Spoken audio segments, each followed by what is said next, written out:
그 다음 발표는 차상엽 선생님의 발표입니다. 발표 제목은 갈등과 대립, 포괄주의, 그리고 상호 보완성, 8세기 말 인도 불교도와 중국 불교도의 논쟁에 대해서 발표해 주시겠습니다.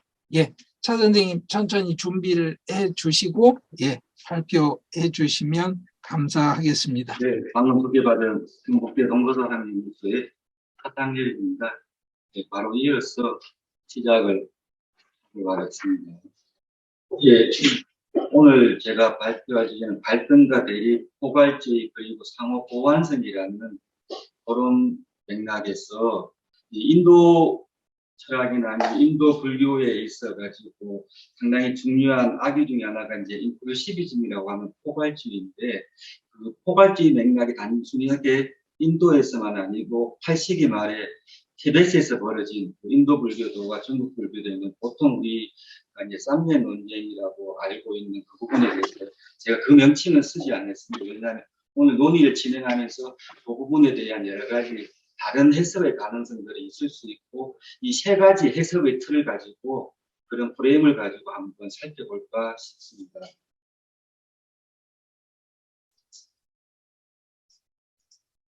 예, 보통 BC 프리즘을 통과할 때 굴절되듯이 어떤 단일한 하나의 역사적 사건이나 혹은 다수의 어떤 논쟁들이 여러 시대를 거침에 의해 가지고 시대라는 상황들, 시간이 흘러갔다는 상황, 그리고 지역적인 상황들, 인도라든지 티베트, 중국, 물론 인도라고 해도 인도가 하나의 단일한 어떤 해석적인 지점이나 있는 것이 아니고 티베트도 마찬가지, 중국도 마찬가지고 인도 안에서 다양한 해석들이 논의될 수 있고, 티베트 역시도 학파나 그 당시의 어떤 시대적인 상황이나 정치적 입장에 따라서 그런 철학적인 부분이나 고원론적인 부분, 사상론적인 부분도 이제 변경될 수 있다는 그런 부분에 대해서 이런 철학 명상적 입장이나 정치적 입장이 의도하든 의도하지 않든 간에 혹은 자연스럽든 혹은 인위적이든 간에 다양하게 서로 해석되고 그것이 또 새롭게 굴절될 수 있다는 그런 전체적인 나름 이제 전체적인 시각에서 이 8세기 말에서 티벳이 인도가 아닌 티벳이라는 지역에서 벌어졌던 그 논쟁이 인도 불교의 인도 철학의 어떤 논의적인 맥락들과 연결되기도 하고, 그리고 중국 불교의 충돌 속에서 그 문화적 충돌 속에서 그 사이에 한번 고려해야 할 사항들이 아닌가. 그리고 우리가 지금 알고 있는 것처럼 그렇게 쌍년 논쟁이 펼쳐졌는가에 대해서 한번 다른 해석의 가능성을 제시를 하고 싶습니다. 그리고 또 바로 밑에 나온 것처럼 이 역사나 문학의 어떤 개념이 상당히 모호해진 측면들이 있다. 그래서 후대에 점점 더 그 철학에다가 해석이 가미되면서 자신의 입장, 논지들을 더 강화하는 그런 입장에서 이 논의들이 진행되는 측면들이 있다는 그런 프레임을 가지고 한번 살펴보고 싶습니다.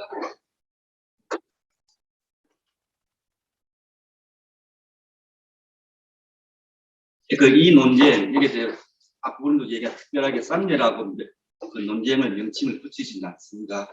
이 논쟁을 한번 살펴보기 위해서 이 각각의 학자들이 각각의 텍스트를 가지고 다양한 견해들을 지금 이 세계학계에서 논의하고 있는데, 먼저 논쟁과 관련한 텍스트가 어떤 식으로 성립됐는지에 대한 부분이 한번 고찰이 되어야 될 것 같다는 생각이 듭니다. 예를 들자면 그 논쟁 직후에 이루어진 텍스트인가, 그 논쟁 이후에 이루어진 텍스트인가, 아니면 시대를 걸쳐서 그 논쟁 이후에 200년, 300년 뒤에 논의된 텍스트인가를 이제 텍스트 자체를 분석을 해야지만, 역사적인 텍스트의 성립사를 분석해야지만 그 논쟁의 논의가 어떻게 기술이 어떤 식으로 변화되고 있는지를 살펴볼 수 있기 때문에 일단 크게 4가지 정도로 분류를 해봤습니다.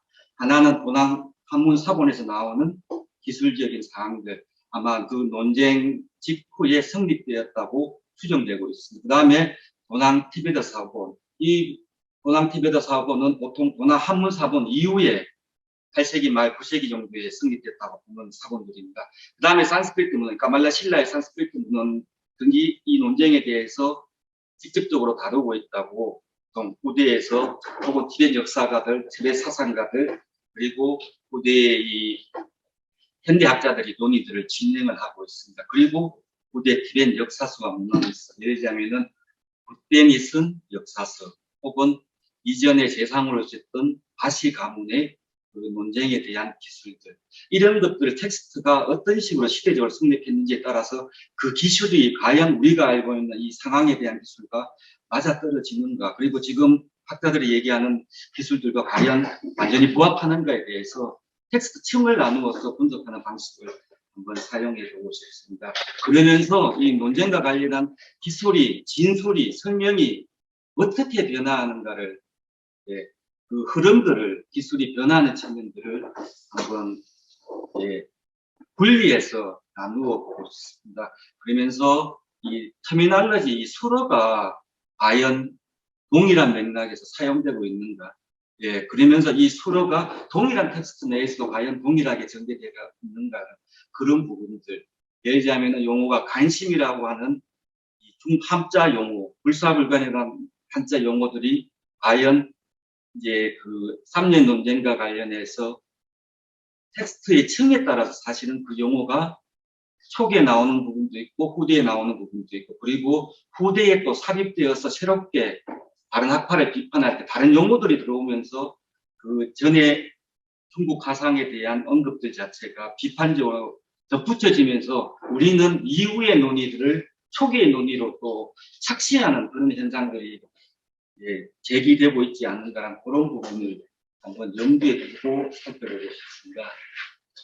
왜냐하면 이제 기본적인 틀은 라발레 쿠생이 2011년 무실라와 나라다, 그 불어 번역 전문가인 배재영 선생하고 김성래 선생님이 2011년에 번역을 했었죠. 요 인도 철학과 불교 문헌에 보이는 이 두 가지 전통을 한 세 가지로 한번, 예, 다시 한번 정리를 한번 해봤습니다. 하나는 완전히 이 두 가지 전통들, 하나는 이 논리적으로 분석한 지적 전통과, 그리고 이 선정 체험이라는 긍정적 전통의 완전히 갈등하고 대립하는 구조 하나, 그리고 하나는 포괄주의적인 맥락에서 상대방의 견해를 완전히 자신의 견해보다 하위에 두는 개념. 그리고 또 제3은 이제 그러한 두 가지 전통의 대립에 대해서 점점 더 철학적으로 혹은 이론적으로 상호 보완의 맥락에서 두 가지가 서로 교대적으로 수행하는 방식이라는 이 세 가지 측면의 틀이 이 인도 내에서가 아닌 티벳에서 그 세 가지 틀의 해석이 반복되면서 하나는 갈등과 대립이 점점 보조되는 측면, 이것은 자아파의 어떤 여러 가지 이 캐릭터를 강화시키는 측면이라는 거하고, 하나는 포괄주의 맥락에서 이전에와는 다르게 그 중국 가상의 설들 자체를 포괄주의 맥락에서 하위 개념으로 두면서 그걸 부정하는 것이 아니라 하위 개념으로 두면서 자신의 수행론을 전개하는 방식과, 또 하나는 이 두 가지 갈등이 지적 전통하고 신비적 전통이 반드시 서로 결합되어야 되는, 예, 그런 상호 보완적인 관계라는 점을 강조하는 측면, 이 세 가지 측면의 틀에서 한번 살펴보고자 합니다. 이 인도 불교의 가르침을 따르는 이는 보통 우리들이 많이 알고 있습니다. 가말라 신라로 대변되는 유가행 중간학과, 과바나 그라마라고 하는 텍스트부터 시작해서, 그리고 이 중국 선불교의 가르침을 따르는 이는 도낭 출신의 선사 화상 마하연이라고 하는, 그러니까 이 티벳 쪽의 텍스트들을 보면은 이 까말라 신라는 서성산다락 식사의 예언에 의해서, 예, 향후에 티벳의 논쟁이 벌어지면 까말라 신라를 초빙해서 하라고 하는 그런 예언. 하지만 한문 쪽의 텍스트에는 그런 예언과 관련된 기술이 없습니다. 여기서 보듯이 유가행 중간파를 대표하는 보살인 산타라크 식사의 직지자로 해서 상당히 이제 그 중심에 서 있는 기술로, 그리고 물로 치면 무대의 등장인물의 주인공. 근데 이 화상마에는 그 어떤 고승이나 선사의, 유력한 고승이나 선사의 제자가 아닙니다. 보통 반계 제자로. 그리고 계보 자체도 본인이 밝히고 있지만 주류적인 메인스트림에 들어가는 분은 아니었습니다. 그 까말라 신라는 그 당시 최고의 대학교, 그냥 이제 마하비하라를 대학교를 선정을 했는데 날란다 대학교 출신의 게이트키퍼입니다. 그렇기 때문에 그 당시 철학적인 측면에서나 여러 가지 측면에서 가장 중심 센터에서 온 분입니다. 하지만 마하연은 북병, 변방이라고 할 수 있는 도낙이라고 하는 당시 어떤 지역 불교 센터에서 온 분이고, 그리고 이 까말라 신라는 학승, 논사의 이미지가 강하다면 마하연은 선사의 이미지가 강하고, 까말라 신라는 티베시나 이쪽에서 후대에 살펴본 기술에 의하면 록뱅이라고 해서 거의 아짜리아 수준으로 모셔져 있는데, 마하연은 화상이라는 이름이나 셴시라고 해서 선사 정도의 이름으로 중국 이름을 그대로 사용하는 방식으로 해서 이 두 가지 양측의 기술적인 상황들이 서로 미묘하게 차이나는 부분들이 있습니다. 이 까말라 신라 같은 경우 주로 이제 지적이고 분석전 전통의 아주 흐름에 들어가 있는 대표 주자이고, 이 마하연 같은 경우는 신비주의적이죠. 물론 완전히 인도적인 측면이라고 할 수 없지만, 이 보통 선이라고 하는 신비주의 전통의 흡사, 이걸 대변을 하는 인물로, 그러면서 이 까말라 신라는 드라마라고 하는 점진적인 깨달음의 단계를, 그러면 이 마하연은 유바파트라고 하는 일거일시에 동시에 들어가는 그런 돈을 주창하는 주자로, 대표 주자로 불려지고 있습니다. 이 까말라 신라가 얘기하는 건 차츰차츰 개발하고 감화하고 함량하는 어떤 약간의 교육적인 스토리가 전개되는 이미지고, 화상 마하연은 본성을, 본유를 자생이라고 하는 측면들을 많이 강조하고 있습니다. 그리고 까말라 신라 지적인 분석, 마하연은 신비 직관적인 경험들, 그리고 까말라 신라는 분별을 강조하는 전통, 그리고 화상은 무분별, 언어와 사유가 깨달음에 중요한 역할들을 하죠. 이게 브라기아라고 하는 전통, 이런 언어적인 개념적인 사유를 중시하는 전통이고, 마하연은 언어적인 개념적인 사유가 어떻게 분별이기 때문에 신사윤회의 원인이 된다고 한다는 측면들. 그러면서 까말라 신라는 노력과 점진적인 강화를 강조하는 반면에 이 화상은 저절로라고 하는 측면들, 그리고 이 빗바사나 전통과 브라기아 전통이 까말라 신라 전통에서 아주 중요한 키워드라고 한다면은, 화상 마하연은 이 산마타라든지 선, 물론 이게 일직선으로 대비된다는 의미는 아닙니다. 또 하나의 중요한 부분은 까말라 신라 같은 경우는 원인과 길, 결과라고 하는 틀에서 문사수 3회에 의해 가지고 점차적으로 권리를 소화한다는 반해서, 화상 마하연은 원인과 길과 결과라고 하는 세 가지 틀에서 일거에, 그래서 이 원인 이꼴 출발점 이꼴 결과에 거의 해당하는 그런 방식으로 논지를 전개하고 있습니다. 이 부분이 이제 왕석의 도노대선 정립이 됩니다.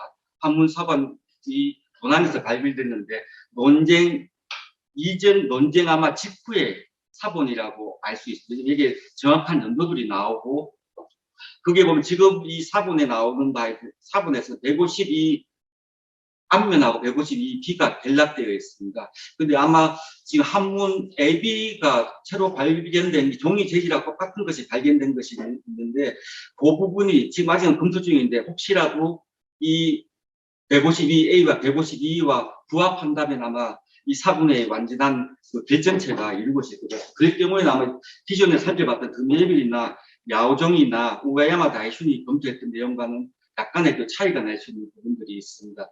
특히 재미있는 거는 뭐냐면, 이 펠리오가 티벳에서 가지고 21번하고 823번하고 827번, 829번이 어쩌면은 4646보다 1인 시기의 저작일 가능성이 파서블리티입니다. 살펴보면 살펴볼수록 이런 시기에 저작되었을 가능성이 있습니다. 그게 왜 부분이냐 하면, 이 지금 TC4646에 나오는 내용들하고 지금 이 21에서 펠리오가 티벳에서 가지고 온 21번들에서 비교해 보면은, 이 간신과 관련된 부분, 불사불감과 관련된 부분들이 지금 비슷한 구조를 지금 찾아가면서 대조를 하고 있는데, 앞부분에 나오는 도노대선 정리결이라고 하는 이 텍스트에는 경증을 아주 중요하게 본인의 논지를 뒷받침하는 서포트하는 걸로 논의되고 있습니다. 하지만 이 티벳 사본에서는 그런 부분들이 아니고 경증에 대한 관련되는 부분들이 없습니다. 어떤 자기가 불사불감과 관련된 부분들이 지금 전개가 되고 있습니다. 그래서 보통 우리가 알고 있듯이 4646을 번역해서 나왔을 가능성보다 오히려 초보 원고 정도 드래프트 수준의 이 가지고 온 21번이 더 이런 시기에 언급되어 있을 경우, 이 경증이 하나의 케이스 반영이고, 그리고 상당히 티베트 철자법이 상당히 이런, 그러니까 티베트 철자법이 세 차례나 진행됐는데 제3차 진행된 철자법을 따르지를 않고 있습니다. 그 표시는 지금 제가 색깔로 표시를 지금 티베트 철자법에 해두고 있는데 그런 부분하고 그리고 티베트 정서법에 의해 가지고 쪽이 촉으로 쓰였다든지 하는 부분들 자체는 상당히 오래된 사본들에서 보이기 때문에 그런 부분을 봤을 때 오히려 PC4646이라고 하는 도노대성 정리기계라고 하는 텍스트가 오히려 후대에 더 정밀하게 왕석이라고 하는 와하연의 제자가 정밀하게 논지를 쓰고 그리고 경증을 서포트하면서 다듬어진 부분이 일 가능성도 있다라고 하는 측면입니다.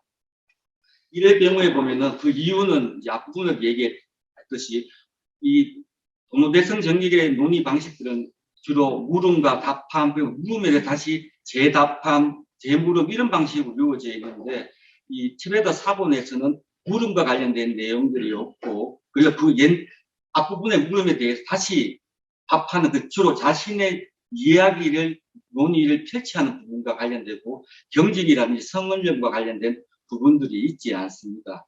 그리고 고대 티베트 정서법을 사용하고 있기 때문에 시기적인 측면에서 결코 늦지 않을 수도 있을 가능성이 있습니다. 지금 앞에서 살펴본 이 한문 사본에서 나오는 내용하고 이 바세라고 하는 티베트 후대에 보통 한 10세기 정도, 11세기에 나오는 기술이 서로 약간씩의 차이가 나는데 어떤 식의 차이가 나느냐고 하면은 어떤 하나의 역사적인 사건이 있었을 경우에 그 역사적인 사건에 대한 갈등과 대립은 분명히 동일하게 기술되고 있는데 도난 한문 사본에 의하면은 중국 불교도의 가르침을 따른 티베리인들에 대한 기술은 순교자적인 이미지, 박해를 받지만 순교자적인 이미지가 강합니다. 하지만 티베트 역사서에 나타난 중국 불교를 따르는 티베리인들에 대한 기술은 상당히 선동적이고 체제 정복적인 왕궁으로 진격하자라든지 이런 표현을 통해가지고 이 역사적인 사건에 대한 기술이 양쪽의 입장에 따라 상이하게 기술되고 있고 점점 역사가 점점 스토리가 되는 이야기화되는 과정들이 그래서 어떤 면에서 점점 가면 갈수록 역사와 스토리의 부분이 애매해지는 그러면서 후대에 탈역사화되는 그런 측면들이 있습니다. 물론 이 부분은 나중에 정치적인 대립이라고 하는 차더슨의 연구들이 있는데 그런 부분과 연결될 수 있는 측면들이 있습니다.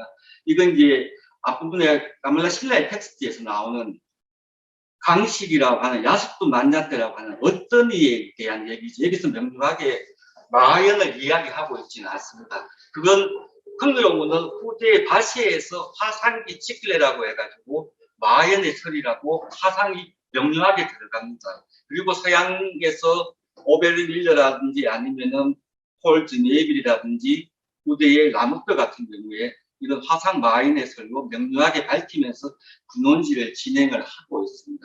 그 중에 하나의 가능성이 어떤 가능성이냐고 하면은 까말라 신라에서 언급하고 있는 이 텍스트가 사실은 이 바세에서 언급하는 내용하고 상당히 메인 파트는 겹칩니다.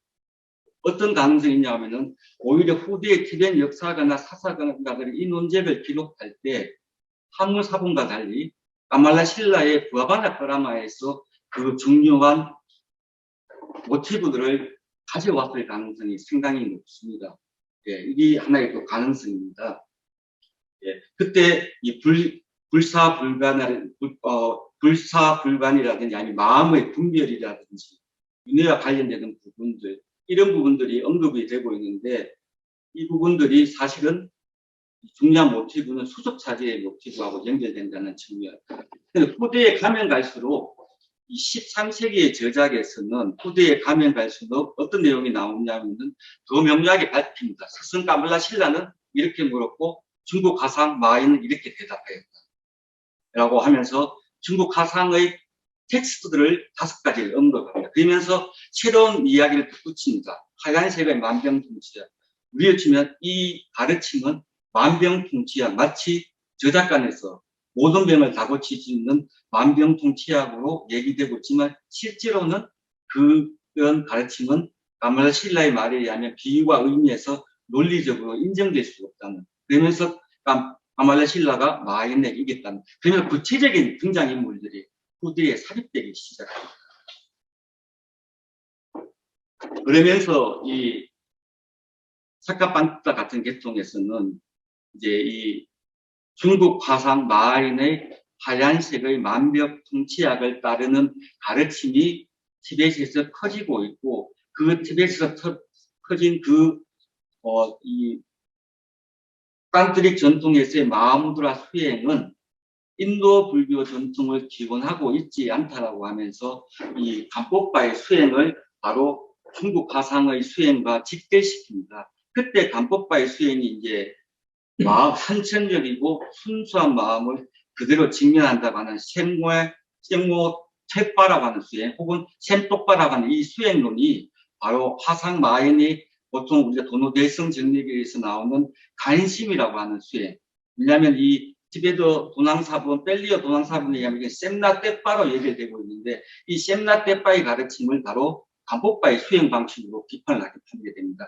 그 후부 13세기에 들어와서는 점점 더 논쟁자의 파트너와 이름이 명료하게 드러나면서 하얀색의 만병통치약이라고 하는, 혹은 그 당시의 수행 자체가 중국 화상의 수행법이라고 하면서 더욱더 그 스토리가 다양하게 풍부하게 역사적인 측면이 아니고 하나의 어떤 히스토리컬 이벤트가 사실은 후대에 와서 스테이트먼트로 바뀌어지는 방식으로, 그러면서 이 논쟁이 점점 더 쌈예를 중심으로 화상 마하얀과 까말라 신라가 했다는 논쟁을 이제 귀결되는 방식으로 이제 점점 윤색이 되고 있는 그런 흐름으로 전개가 되고 있습니다.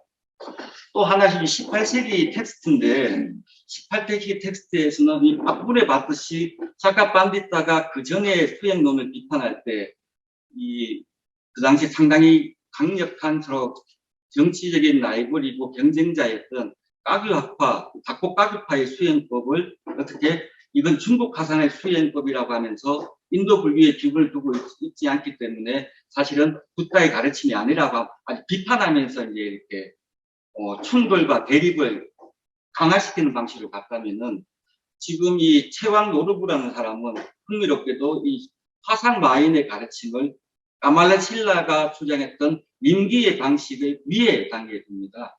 그러면서 이 안에서 상당히 포괄주의적인 맥락에서 이 흐름들을, 그래서 그 위에 금강승이라고 하는 딴트리즘 전통을 세우고, 본인이 학파에서 대표적인 수행법이 이 족첸이라는 수행법 자체가 사실은 어떻게 가장 투명한 수행법, 동아시아의 어떤 비교하면 격판적인 방식들과 비슷한 흐름으로 흘러가면서 이 포괄주의적인 맥락들이 잘 드러나고 있습니다. 그러면서 이 각각의 학파에서 어떤 입장에서 있느냐에 따라서 이 해석학적인 측면, 철학적인 포지션, 그리고 수행론적인 포지션이 미세하게 흘러가면서 달라진다는 점들이 흥미로운 주제와 부분인 것 같습니다. 예.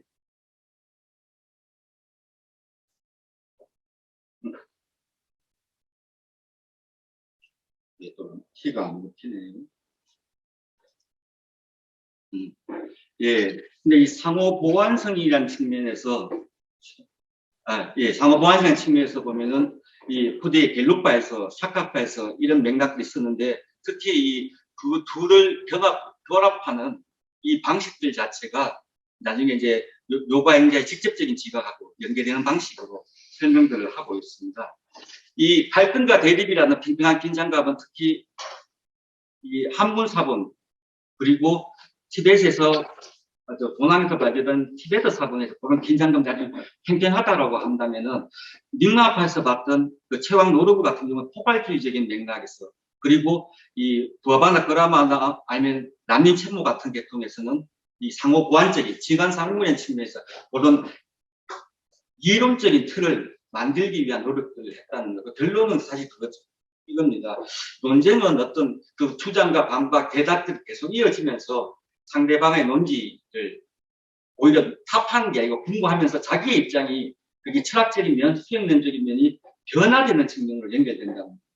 그리고 우리가 알고 있는 하나의 역사적인 사건도 사실은 후대에 덧붙여지면서 그것이 하나의 어떤 면에서 마치 연극 무대에서 펼쳐지는 그런 내용들처럼 전개되신 것이 아닌가 하는 것이 이 논쟁이 가지고 있는 전체적인 다른 가능성들을 한번 제안해 보았습니다.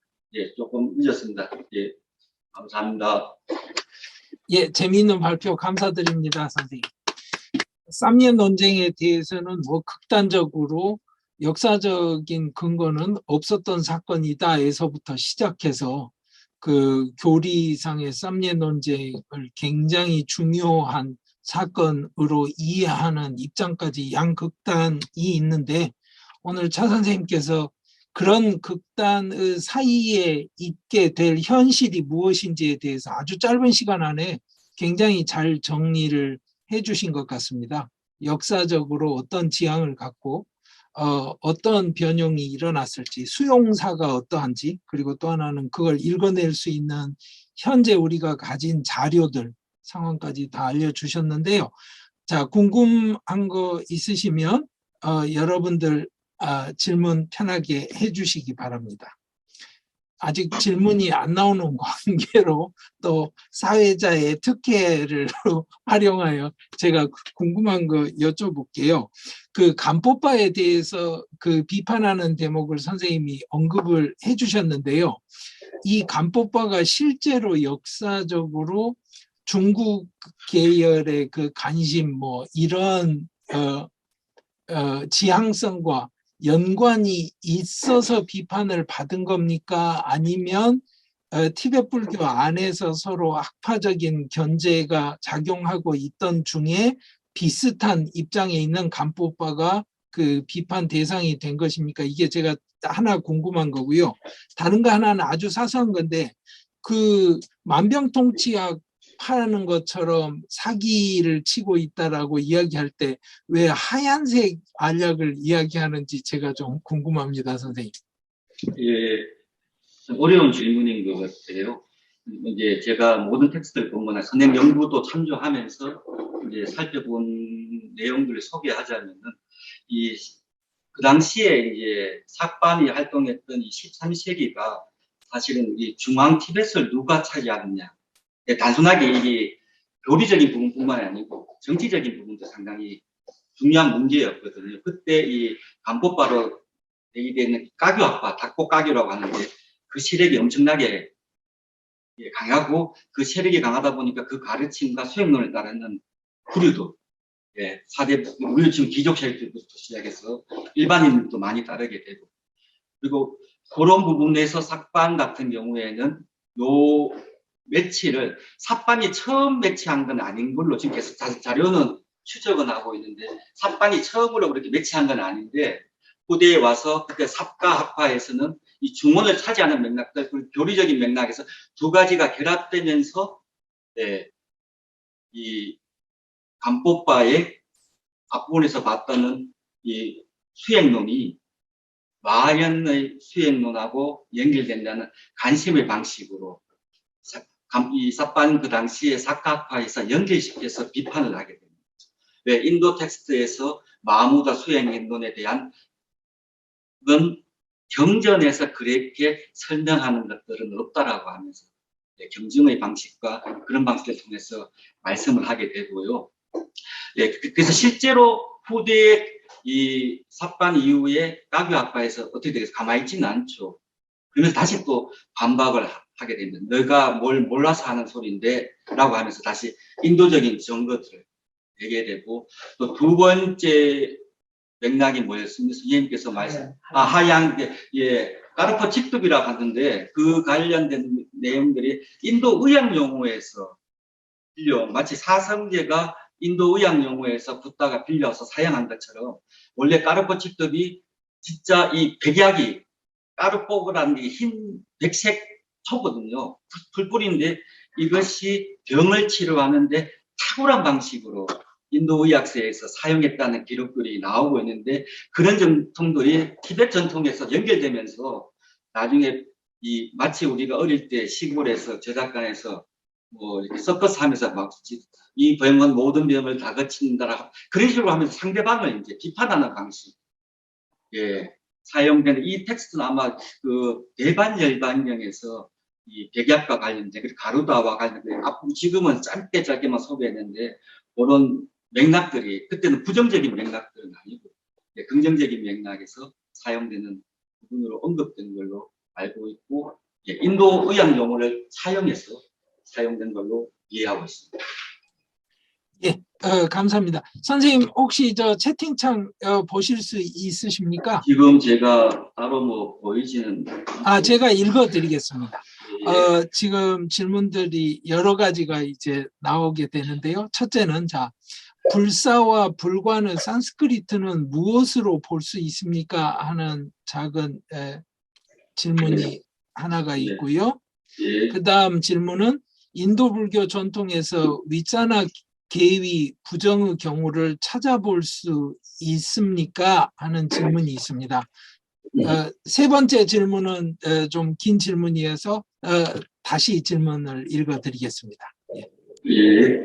불사와 불관이라 사실 중국적인 용어를 사실 이 중국적인 용어, 사실 우리가 보통 보면 불사 불관이니까 이제 빗자루와 빗다르까라고 생각할 수 있죠. 사니까 심사와 숙고. 하지만 이게 중국적인 용어를 번역할 때 그게 사실은 정가로 성립되지는 않거든요. 이게 정가, 산스크리트 정가로 이꼴 불사 불관이니까 불사니까 빗다르까 빗자라라든지. 근데 이게 티베트로 번역할 때 이거는 분석하다는 의미, 빗바시아라든지 아니 프라갸의 용어에 대한 부정어와 또 하나는 관찰하 사유하다. 난 그런 맥락의 부정어로 티베트가 이제 아주 그 번역하는 사람이 곤란을 겪으면서 이제 그 보통 고백에서는 미셈이라고 해서 사유하지 않는다. 또 밑도 분별하지 않는다라고 하면서 완전한 등가는 성립되지는 않고 있습니다. 그러니까 찐따라든지 이런 개념들하고 연결되는 측면이라고 볼 수 있지만 1대1 대응은 되지 않습니다. 인도 불교 전통에서 위치나 개의 부정을 예를 들자면 제가 앞부분에 설명을 드리지는 못했는데 이 부하반 다크라마에서 나오는 강식이라든지 아니면은 그 혹자라고 하는 얘기들이 있지 않습니까? 한 번 또 보시면 텍스트 자체에서는 8세기 말로 한다면은 그 텍스트에 화상 마인을 지시하지 않습니다. 예, 한문 도낭사본도 찾아보면은 바라문 승과 필담으로 이루어졌다고 하지 마인을 까말라 신라를 지칭하지 않습니다. 그리고 흥미로운 것은 도낭사본을 검토해 본 결과 그게 다른 사람들의 이름들은 다 우리로 치면은 그대로 음가를 적고 있어. 예를 들어 비말라 밑 들어가서 비말라라고 해서 찾을 수가 있거든요. 까말라 신라에 대한 언급들은 없어요. 예, 그래서 이 언급하는 이 개의 부정어 같은 경우를 그냥 화상 마인의 설이라고 우리가 얘기를 하지만은 사실은 그 당시 8세기 말에 티벳과 인도의 상황이 그렇게 단순하지는 않거든요. 예를 들면 딴뜨리기 성행하던 시기입니다. 예, 그럴 가능성이 충분히 있다. 왜냐하면 그 당시에 번역된 카탈로그 목록들을 보면은 그때 찝자르라고 하는 유각바트라고 하는 용어로 번역된 텍스트가 엄청나게 많이 들어오고 있습니다. 그러니까 그 가능성이 사실은 있다고 하나의 또 파서블리티를 제가 본문에 설명을 못 드렸는데 가능성이 있을 것이다. 그리고 그런 개의 부정이나 이런 것들 자체가 사실은 물론 인도 딴뜨리기 전통하고 그리고 흥미로운 건 삿반이 마하문라 전통을 그렇게 인도 딴뜨리기 전통이 아니고 중국 간심 전통하고 연결시킨다는 맥락 그 자체가 상당히 중요한 그런 틀이 아닌가라는 의심의 요소가 생기긴 합니다. 예. 나중에 글로 완성하실 때 좀 더 자세히 설명해 주셨으면 좋겠습니다. 세 번째 질문 읽어드리겠습니다. 쌈예 논쟁의 해석사를 오히려 중국 불교가 티벳에서 자리 잡게 된 혹은 영향을 주게 된 근거로 볼 수 있을까요? 중국 모티브가 사캬판디타 시대에는 비난받는 근거가 되지만 이후에는 어느 정도 수행도에서 자리 잡게 되는 것 같아서 그렇습니다. 라는 질문입니다. 네. 근데 앞부분에도 말씀드렸지만 어떤 시대에 따라서 어떤 학파의 입장을 따르냐에 따라서 그 철학적인 입장과 수행론적인 입장은 달라지고 그건 또 정치적인 부분하고도 상당히 연결되고 있는 측면인데 모든 학파가 이렇게 해서 영향을 받았다고는 할 수는 없지만 닉마 학파의 경우에는 그런 오해의 여지를 많이 받게 돼요. 그렇기 때문에 닉마 학파에서는 보통은 이 동시론, 찍자르라고 유각바트의 전통은 사실은 인도 불교 전통을 인도 딴트릭 전통에 갖다 대거든요.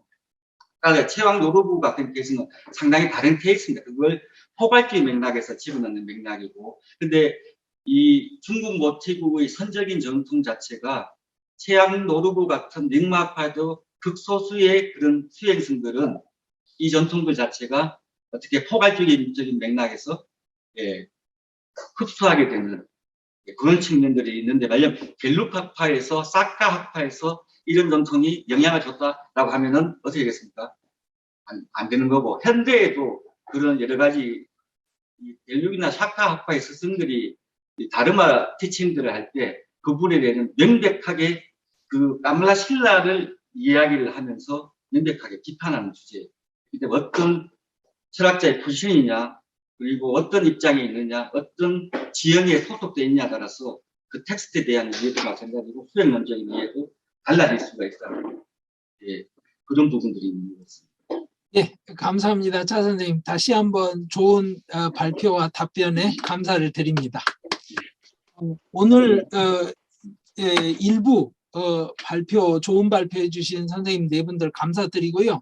네 분 다 시간까지 잘 지켜주셔서 감사드립니다. 이제 시간 크게 어긋나지 않게 일부를 여기서 마치도록 하겠습니다.